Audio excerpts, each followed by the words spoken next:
शतरंज के खिलाड़ी पार्ट 3। दूसरे दिन से दोनों मित्र मुंह अंधेरे घर से निकल खड़े होते। बगल में एक छोटी सी दरी दबाए, डिब्बे में गिलोरियां भरे गोमती पार की एक पुरानी वीरान मस्जिद में चले जाते, जिसे शायद नवाब औफ दौला ने बनवाया था। रास्ते में तंबाकू, चिलम और मदरिया ले लेते और मस्जिद में पहुंच दरी बिछा हुक्का भरकर शतरंज खेलने बैठ जाते थे। फिर उन्हें दुनिया की फिक्र न रहती थी। किस्त सह आदि दो एक शब्दों के सिवा मुंह से कोई और वाक्य नहीं निकलता था। कोई योगी भी समाधि में इतना एकाग्र न होता होगा। दोपहर को जब भूख मालूम होती तो दोनों मित्र किसी नानबाई की दुकान पर जाकर खाना खाते और एक चिलम हुक्का पीकर फिर संग्राम क्षेत्र में डट जाते। कभी कभी तो उन्हें भोजन का भी ख्याल न रहता था। इधर देश की राजनीतिक दशा भयंकर होती जा रही थी। कंपनी की फौजें लखनऊ की तरफ बढ़ती चली जाती थी। शहर में हलचल मची हुई थी। लोग बाल बच्चों को लेकर देहातों में भाग रहे थे, पर हमारे दोनों खिलाड़ियों को इसकी जरा भी फिक्र न थी। वे घर से आते तो गलियों में होकर डर था कि कहीं किसी बादशाही मुलाजिम की निगाह न पड़ जाए जो बेकार में पकड़े जाएं।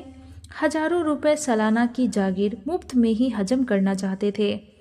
एक दिन दोनों मित्र मस्जिद के खंडर में बैठे हुए शतरंज खेल रहे थे। मिर्जा की बाजी कुछ कमज़ोर थी। मीर साहब को किस्त पर किस्त दे रहे थे।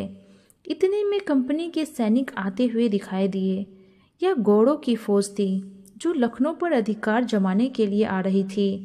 मीर साहब, अंग्रेजी फौज आ रही है, खुदा खैर करे। मिर्जा, आने दीजिए, किस्त बचाइए, लो यह किस्त। मीर, जरा देखना चाहिए, यहीं आड़ में खड़े हो जाएं। मिर्जा, देख लीजिएगा, जल्दी क्या है, फिर किस्त।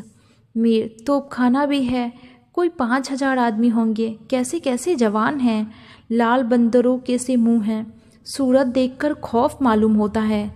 मिर्जा, जनाब हिले न कीजिए, ये चकमे किसी और को दीजिएगा, यह किस्त। मीर, आप भी अजीब आदमी हैं, यहाँ तो सर पर आफत आई हुई है और आपको किस्त की सूझी है। कुछ इसकी भी खबर है कि शहर घिर गया तो घर कैसे चलेंगे। मिर्जा, जब घर चलने का वक्त आएगा तो देखा जाएगा, यह किस्त। बस अब की सहमे मात है। फौज निकल गई। 10 बजे का समय था। फिर बाजी बिछ गई। मिर्जा बोले, आज खाने की कैसे ठहरेगी। मीर, अजी आज तो रोज़ा है, क्या आपको भूख ज़्यादा मालूम होती है। मिर्जा, जी नहीं, शहर में न जाने क्या हो रहा है। मीर, शहर में कुछ ना हो रहा होगा, लोग खाना खाकर आराम से सो रहे होंगे। हुजूर, नवाब साहब भी ऐसगाह में होंगे। दोनों सज्जन फिर जो खेलने बैठे। 3 बज गए। अब की मिर्जा की बाजी कमज़ोर थी। 4 का गजर बज ही रहा था कि फौज की वापसी की आहट मिली। नवाब वजीद अली शाह पकड़ लिए गए थे और सेना उन्हें किसी अज्ञात स्थानों के लिए जा रही थी। शहर में ना कोई हलचल थी, ना मारकाट। एक बूंद भी खून नहीं गिरा था। आज तक किसी स्वाधीन देश के राजा की पराजय इतनी शांति से इस तरह खून बहे बिना ना हुई होगी। यह वह अहिंसा ना थी जिस पर देवगण प्रसन्न होंगे। यह कायरपन था जिस पर बड़े बड़े कायर भी आंसू बहाते हैं। अवध के विशाल देश का नवाब बंदी बना चला जाता था और लखनऊ ऐस की नींद में मस्त था।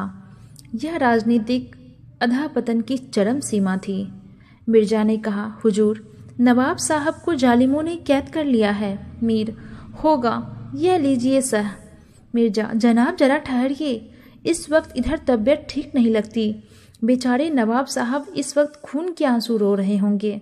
मीर, रोना ही चाहिए, यह ऐस वहाँ कहाँ नसीब होगी, यह किस्त। मिर्जा, किसी के दिन बराबर नहीं जाते, कितनी दर्दनाक हालत है। मीर, हाँ सो तो है, यह लो फिर किस्त। अब वह किस्त में मात है, बच नहीं सकते।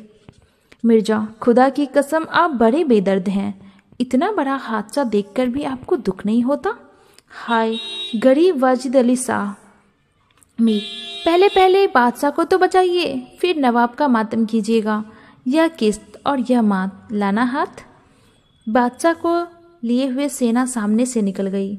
उनके जाते ही मिर्जा ने फिर बाजी बिछा दी। हार की चोट बुरी होती है, मीर ने कहा। आइए नवाब साहब के मातम में एक मरसिया कह डालें। लेकिन मिर्जा की राजभक्ति अपनी हार के साथ लुप्त हो चुकी थी। वह हार का बदला चुकाने के लिए अधीर हो रहे थे।